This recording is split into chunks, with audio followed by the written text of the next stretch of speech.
जलसंपदा विभागाचे 3 कंपन्यांसोबत आता एकूण 9 करार संपन्न झालेत आणि यामुळे राज्यात 9200 रोजगार निर्मिती होणार आहे। मंत्री गिरीश महाजन यांच्या उपस्थितीत करार झालेले आहेत आणि यामुळे राज्यात 8905 मेगावॅट वीज निर्मिती होणार आहे।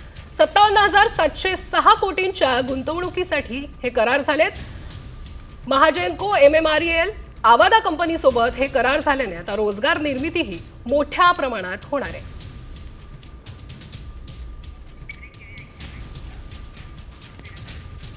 जलसंपदा विभागाचे 3 कंपन्यांसोबत आता एकूण 9 करार संपन्न झालेत आणि यामुळे राज्यात 9200 रोजगार निर्मिती होणार आहे। मंत्री गिरीश महाजन यांच्या उपस्थितीत करार झालेले आहेत आणि यामुळे राज्यात 8905 मेगावॅट वीज निर्मिती होणार आहे। 57706 कोटींच्या गुंतवणुकीसाठी हे करार झालेत।